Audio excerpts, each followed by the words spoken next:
Hello, everyone. Thank you so much for checking out this video here on Show Style and Spirit. I am Ebony, of course, and I will be talking about a couple of different stories in this video. We're going to start off with Shannon Sharpe. There is more drama. An ex-girlfriend has resurfaced, and Shannon Sharpe's attorney dropped some interesting alleged tea on her. This is turning into a Tubi film. And who knows, we may see this on Tubi next year. And also, we have to get into Roa Newbie Kelli Ferrell. That's the Real Housewives of Atlanta's Kelli Ferrell. Her ex-husband, Chuvalo Mark, he is another Simon Guobadia.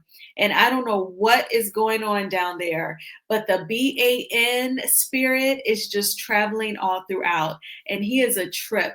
Now, before we get into these stories, I ask that you please hit the like button on this video and please subscribe to the channel. And everything that I'm saying is alleged and just my opinion. And the Copyright Act of 1976 says that my fair use commentary is allowed. Okay, so we are starting off with Shannon Sharpe.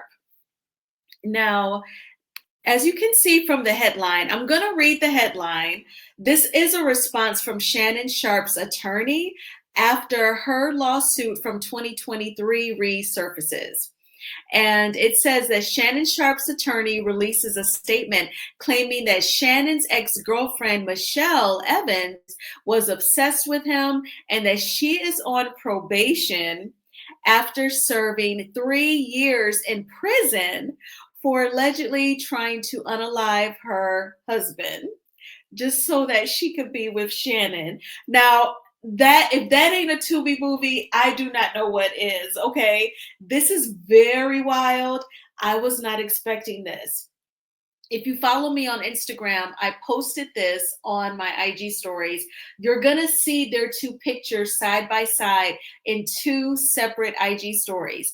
The first one that I post is about her lawsuit resurfacing. And then the second one is this headline. So Shannon Sharpe's attorney, he might as well be a content creator. The way that he is spilling tea and he's talking about how she did 3 years, okay, in the slammer for allegedly trying to unalive the husband. What's going to happen next? Are we going to see the husband? Is he going to come out of the woodworks? But if I were you, sir, I would stay on whatever farm or island, wherever you are. If you've colored your hair or shaved it off and you're wearing glasses just to hide, I say you stay in hiding. You stay out of all of this drama. It is way too much. People were in the comments saying that she looks like Tina Marie. And YouTuber Ashley Miller, she left a comment saying, I went out on a limb and thought she was Tina Marie. And I laughed out loud. I thought that was hilarious. You know, the comment section is one of the best parts about the blogs. It is hilarious. So many people in this world are stand-up comedians and like they're not even on a stage at a comedy club. They are on their devices and they are hilarious. So then I was trying to remember the words to Out on a Limb. I never felt so sure and yet I feel so insecure. What am I gonna do? 'Cause I'm out on a limb. I'm giving in to you again. I love that song. And rest in peace to Tina Marie. Okay, so here's what also Shannon Sharpe's attorney has released. It should be of no surprise that when someone famous is in the news, all sorts of people crawl out of the woodwork to share their connection to that person in an attempt to profit from that alleged relationship. In many cases, those stories or accusations are nothing more than old news, fanciful exaggerations, or sometimes blatant misrepresentations of fact. They are shared on social media or fed to reporters with intentional factual omissions and no regard for the truth. This is obviously purposeful, designed to create a fabricated narrative. This is exactly what is happening to Shannon Sharpe, and the resurrection of the case involving Michele Evans is a perfect example. Sadly, Miss Evans became obsessed with Shannon and decided to manufacture a claim against him. Is his deed that good? I don't think so. When she could not find a lawyer to pursue her outrageous story, she filed a civil complaint on her own that is completely devoid of merit. The fact is that Shannon has had no contact with this person for many years, and it is our understanding that she is still on probation after serving 3 years in prison for trying to unalive her husband so that she could hopefully pursue a relationship with Shannon. The husband is like, baby, you could just break up with me. That is all you had to do. I don't even want to know the alleged attempt. Like, was it like with Pow Pow, or did she like do something to his favorite beer or food or what? This is giving Tubi. It's giving Tubi. If I think long enough, I can think of a movie where perhaps some of this may have happened. Definitely on Tubi, they're unaliving folks to be with somebody else now. That's definitely happening over on Tubi. And here is the first story where you see their pictures. So it says Shannon Sharpe accused of SA by his ex-girlfriend, Michele Evans, in a resurfaced 2023 lawsuit where Shannon allegedly threatened to destroy her if she ever came forward. And the woman had a restraining order in 2010, but dropped it out of fear. So this original story on the Neighborhood Talk says that reportedly they dated over the years from 2000 till about 2023. So for several years. And then she had a restraining order, but dropped it out of fear. So why would you get a restraining order granted and then dropped it? So I don't really get that part unless she was pursuing the restraining order and before it was granted, she decided to drop it. But if you get the restraining order, I believe it's like good for at least a year, right? So, and perhaps she did not renew it. I'm not sure, but oh my gosh, this is so wild. And I mean, why would Shannon Sharpe's attorney just make all that up? That was very detailed. Now, the only part that could be debatable is if she did all that to the ex to be with Shannon. But Shannon seems to like women who got a lot of drama. Like, his personal life is just off the chain. I'm like amazed because that he even has time to do all these interviews and work for ESPN. And when he does his interviews, he seems so chill.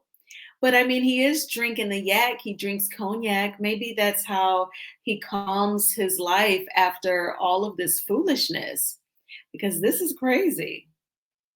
This is crazy. And then sometimes you think about like people's energy and the choices that they make. Would it be fair to say that if you are into BDSM and you're into being dominated and restrained during sex, is it fair to say that perhaps, along with those fetishes or preferences, you might be a little wild, your personal life might be a little crazy? If those two go together, then I guess, he expects this. But I thought this story was crazy. So what do you think? Does she remind you of Tina Marie? She just has the same hair color, that reddish auburn. I remember, like, we've all worked with, white guys, but I've been told by one, so that, how simple men think of women. Some men think of us in such ridiculous forms.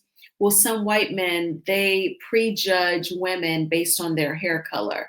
So they feel like blondes are friendly, brunettes are ambitious, which that all reminded me of the film Legally Blonde, when Elle's boyfriend wanted to break up with her because she was blonde. And he said, oh, well, I'm going to law school, so I need a brunette. I need a girl who's serious. And then some white men see redheads as like the freak in the bedroom. Very simple ways to see women. But, she does have like that reddish hair color, kind of like Tina Marie. But other than that, I was like, I don't think she really looks like her. But allegedly, that's his ex, Michelle Evans. So now I want to move on to Kelly. So first we're going to get, because there's a couple of stories with her ex-husband. So let's get into this first one. I want to make sure that you all can see it. Okay, great. Okay. So from this, let me take down the fair use banner because I want you all to be able to see these headlines. Okay. So this is coming from the Jasmine brand. So shout out to the Neighborhood Talk and the Jasmine brand. With the Jasmine brand, this first article, the headline reads, ex-husband of Roa star Kelly Ferrell asked court to lower his $3,991 monthly child support payments. I'm assuming they're monthly. Yep, and it is. So according to In Touch magazine, Chuvalo Mark Ferrell filed a petition asking to reduce his monthly child support payment of $3,991, citing a substantial change in income. He explained that he is no longer working for the family business that was granted to Kelly, and his income has been substantially reduced. Kelly filed for divorce in 2022, and it was finalized in September 2024. She was awarded primary custody of their 3 children while they share legal custody. The original support order was based on Chuvalo earning $19,847 a month and Kelly earning around $15,000 a month. Meanwhile, Kelly is also facing issues of her own. She was recently sued for more than $100,000 in unpaid rent tied to one of her locations for her Nana's Chicken and Waffles restaurant. So what do you all think? Now, don't get me wrong. If he has had a reduction in income, I guess it makes sense for the court to restructure that monthly child support payment. I just feel like in the words of Phaedra Parks, season 4, when she was representing Sheree for like 5 minutes, she's like, as a mother, I think you should do whatever you have to get your child support. So I'm glad that Kelly has been granted child support. I hope that he is making some sort of payment. We have to find out if Kelly can talk about it at the reunion for this current season, Sweet 16. We're going to get into that next because he has totally torn a page out of Simon Guobadia's book and is trying to silence Kelly, and he's going through the Bravo network. And like the Jasmine brand has copies of the cease and desist. So we're going to go through all of that. I read the bullet points. It was a few pages long. They even said, your network has been around since 1926. I'm guessing they meant like the parent company, NBC. They were like, so you should know, his attorney was really telling Bravo off. We're going to get into all of it. But we have to see how this pans out with the child support. As you all know, I don't have any kids, so I don't know what that's like to have to go and file child support or, put him on child support, as some people say. So I don't know what that is like, but I do feel like if you have children, you definitely need to help support. And I know that it is expensive to live, even just as a single woman. So I cannot imagine with children. So I hope that Kelly is getting something. All right, so now let's go ahead and move on to the next story involving Kelly. So I want to make sure that you all can see that. Okay, very good. All right, so as you can see, this headline reads, Kelly Ferrell's ex-husband Chuvalo Ferrell slams Bravo with cease and desist over the false narrative on the Real Housewives of Atlanta. So he is expecting an apology, honey. He wants Bravo to apologize to him and do a retraction. And you have to see everything that the attorney is saying. I will probably skip around, but I do want to read, quite a bit, okay? So this is from Honore Law Firm, and it is sent via certified U.S. mail to the legal department for Bravo Media, NBC Universal's legal department, and registered agent CT Corporation Systems. Okay, to whom it may concern. This law firm represents Mr. Chuvalo and Ferrell, the former husband of Miss Kelly Potter Ferrell, who currently appears on Bravo's The Real Housewives of Atlanta, in parentheses, ROA. This correspondence serves as a request for your network to take corrective action due to Miss Potter's repeated promotion of false and distorted narratives about Mr. Ferrell that are defamatory and violate a binding court order, specifically on cycle 16 of the Real Housewives of Atlanta television program.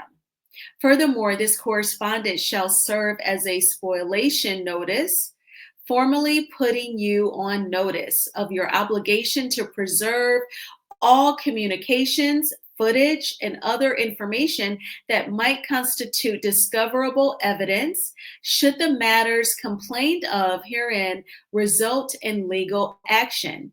We demand that you remove all references to Mr. Ferrell that cast him in a negative light, which is the case with virtually every single reference made about him from all versions and broadcast, digital, linear, or otherwise of your program. You are further instructed to cease and desist from broadcasting any such references in future episodes of the program. So I want to stop right there. So Chuvalo Mark Ferrell is expecting Bravo to tell the editors that work for the production company to stop what they're doing, go back in these first 7 episodes of this current season, Sweet 16, and whenever Kelly is talking about Mark, what are they supposed to do? Is it supposed to be silence? Or we hear like the dog barking, like what they do on Love and Marriage Huntsville when someone brings up Ariane. Like they are expecting editors to totally redo those scenes with Kelly. Her confessionals, a lot of her confessionals is about her ex-husband. That is her reality. And they are expecting Bravo to go back and edit future episodes. So now this cease and desist is dated April 23rd. So just 2 days ago, Wednesday, April 23rd. So the episode airs on Sunday. So they expected Bravo to have its editors be able to edit out any conversation about Mark Ferrell that may have taken place in this Sunday's episode, just to do that in 2 business days and 4 days total. I don't know who he thinks he is, like he's not Barack Obama, but that is what he is asking. So I'm already thinking like entitled, okay? Then it goes on to say violations of a court order. On September 23rd, 2024, the Supreme Court of Rockdale County entered a final judgment and decree of divorce in case number, which expressly provides neither party shall verbally and or in writing disparage, molest, videotape, verbally or expressly defame, harass, annoy, injure, interfere with, or threaten the other party in any manner whatsoever. Despite this order, Bravo and its affiliates have aired and amplified multiple statements by Ms. Potter that disparage Mr. Ferrell. This fact cannot be disputed. So I want to just stop right there.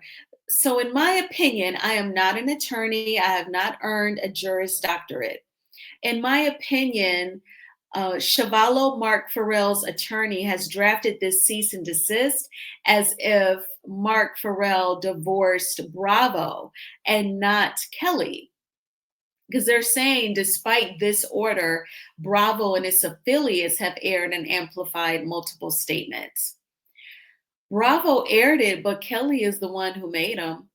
Now, you may remember it's been reported that when Al Reynolds and Star Jones divorced, they too had similar wording in their final divorce decree that, they could not disparage each other. Star Jones could not discuss him.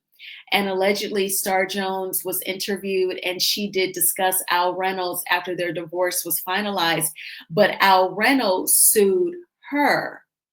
Allegedly, Al Reynolds sued his ex-wife, Star Jones. He did not sue the publication that, ran the interview. So I don't know why Mark Ferrell is going after Bravo. It almost seems like he's teeing up a lawsuit, like it's a money grab. And that's just my opinion, Mr. Ferrell. It's just my opinion. Because did you also send the cease and desist to your ex-wife? Because the words came out of her mouth. This is her experience of you.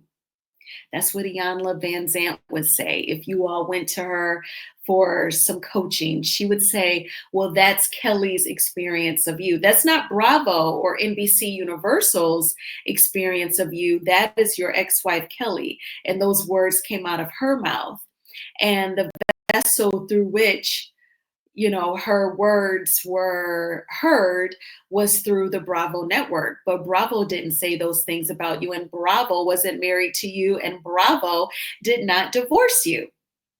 That's just my opinion.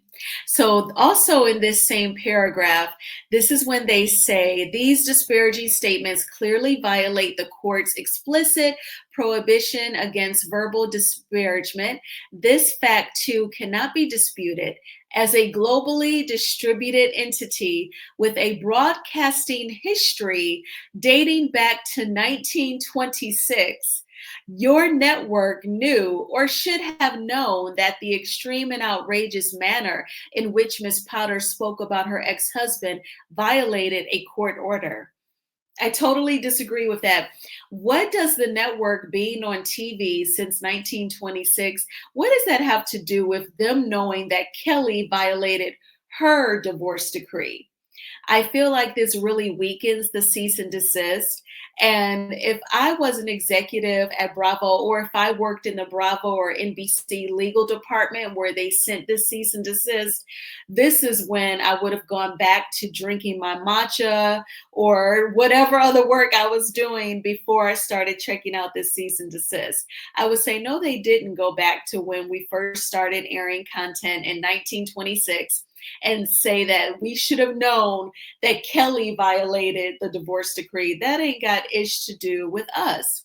So I think that that's a very weak point on their end, just in my opinion. So now I want to skip the rest of that paragraph.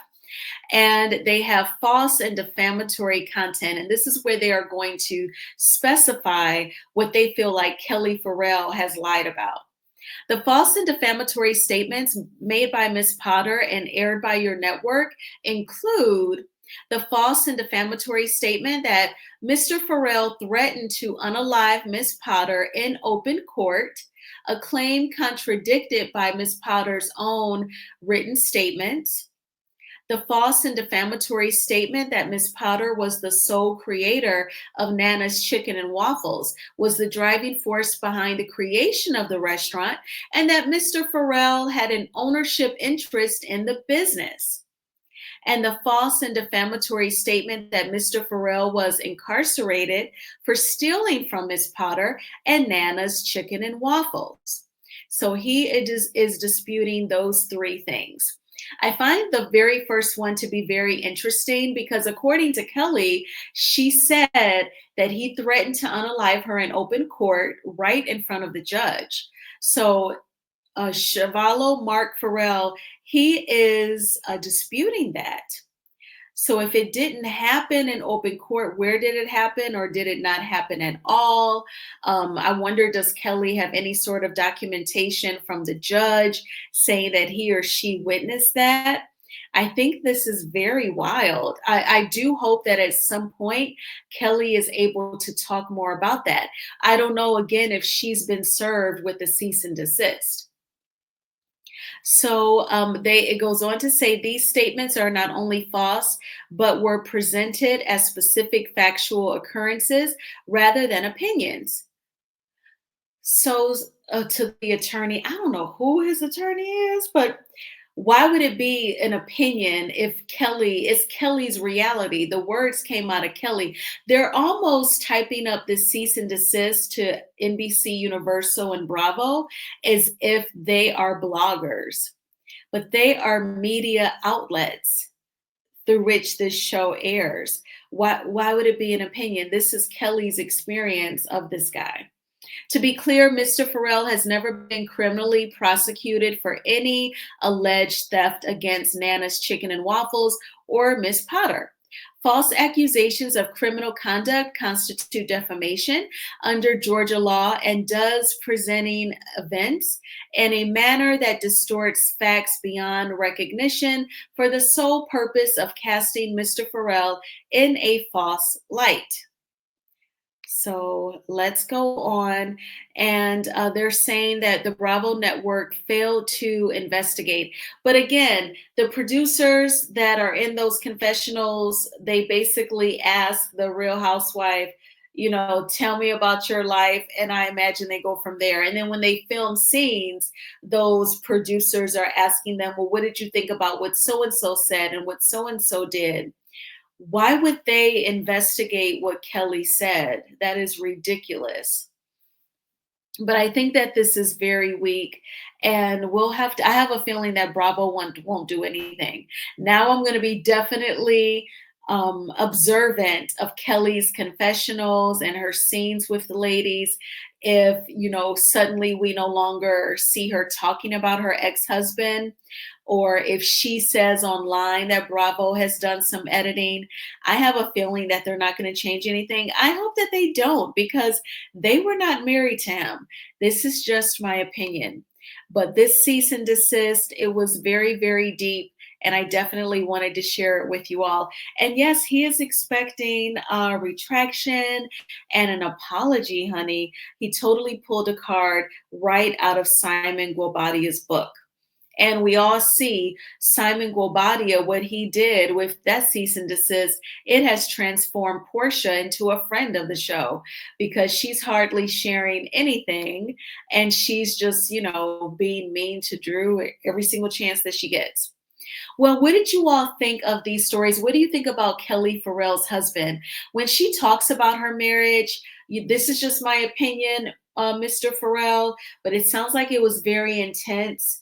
And she said that, the police were called, and I'm just happy that she got out of the marriage. And I hate that she is going through this. Sometimes, like, I'm on social media and I read the stories. Some are very tragic, very violent, and it makes me not only thankful to be single, but fearful to date. And then I read stories like everything that's happening with Kelly Farrell. They've separated, they've divorced. The divorce is final.